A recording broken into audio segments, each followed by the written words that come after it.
Who's up for another bad battle scene breakdown? I give you The Murder of the Sheriff of Lanark, 1297. The scenario has zero resemblance to the real-life court setting. So, Mad Max Hart draws his lethal weapon and...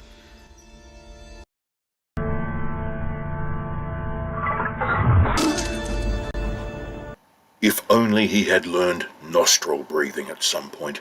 Fuck, I hate movie mail.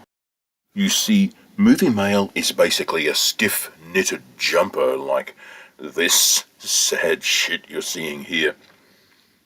And if you're going to use it, and it can have its place to fill out extras in the background, don't just put it in close up in the foreground. When you've already got men who've got actual chain mail, take it off those greedy bastards and put it on the guy who's in close up.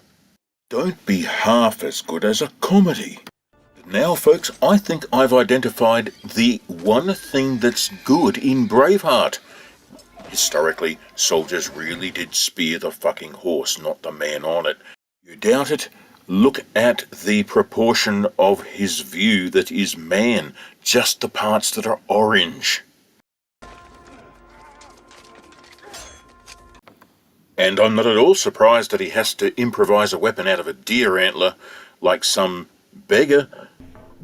He would have spent all his money on being the first man in Europe to own this fucker.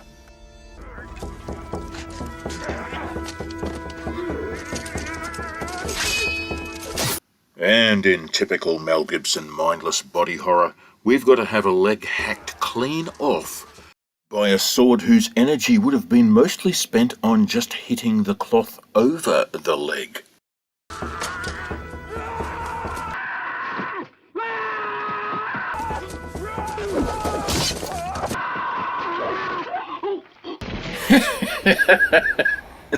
Look, in real life, all that actually happens when you do shit like this, and that's what it is Hollywood shit, is you deprive yourself, denude yourself, disarm yourself of any weapon in no guarantee that your opponent will be stopped from coming at you at all.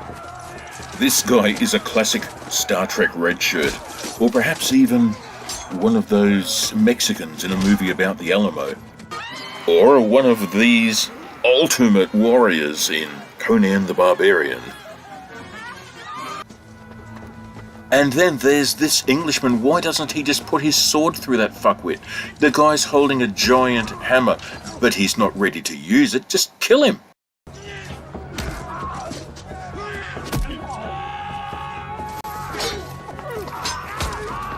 I grant you this wasn't very honourable, but it's exactly what does happen in melee combat when you don't enforce lines. He honestly kept his sword on his shoulder right to the end. What the fuck? Look, it stayed resolutely where it couldn't hurt anyone until it was bashed off him with another weapon. And remember, the entire fuckwit community with one voice said, "Oh, but you got to admit, it is a rousing production, great battle scenes." In fact, a distinct suction has been noted.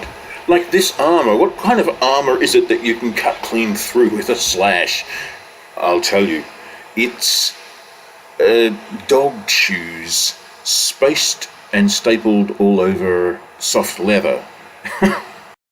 The dog shoes are suspended on holes punched right at the very end of each dog shoe, thus guaranteeing they will tear easily, and they will serve to catch the point of the thrusting sword, and it will slide along and be guided into the gaps between them, then puncturing with lethal force. Just look how well the principle is illustrated when he lifts his arm and it crumples.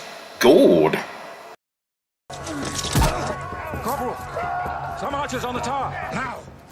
Sheriff Movie Mail foreshadows the presence of archers on top of that tower, who then select as their targets Oh, the old guy and the already wounded guy. Who'd you think it was going to be in a Mel Gibson movie with Englishmen in it? It helps if you think of that scene as a toilet break. And, yeah, Mel demonstrates how going unarmed can be to your advantage. You can sneak up on people. Yeah.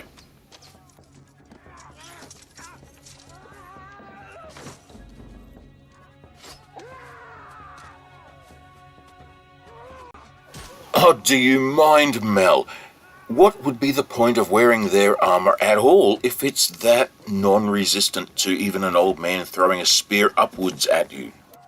It shouldn't even go through that cheap stackable chair vinyl upholstery shit they wear.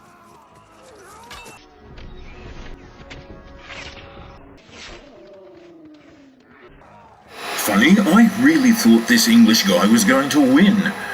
I got that wrong. No way, you hit him with the flat of the axe? But he figured out which side has the blade this time, bless him. Take care not to use the blunt side, unless you're fighting a death ninja. Use the blunt side of your sword.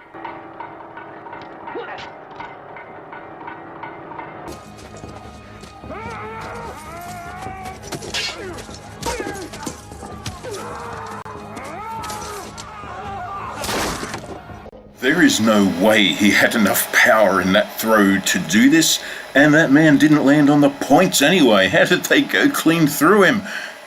I know. This is bullshit. I forgot. The power of one. The power of two. The power of bullshit. Let's break it down carefully. Notice how he's already bypassed the points and descending. Come on. Typical Mel Gibson body horror. I'd have to say the English were not serious about oppressing this village if, having garrisoned it and built fortifications, they didn't confiscate the weapons from these people. They weren't fated to rule it for very long anyway. The audience settle in now to enjoy the retribution sequence. And typical bad guy field fortifications that would be bowled over by my dog's wagging tail, the coffee table clearer. And at last we meet Mullet-Heart. I never seized your wife, Mullet-Heart. She was enamoured, consensually, of a man with a whole bunch of zippers around his neck like a bullfrog's throat sack. They like a bit of that, trust me on that one. Now, could that have inspired the even dodgier 308 years later with that fucking offensive "This is Sparta" scene?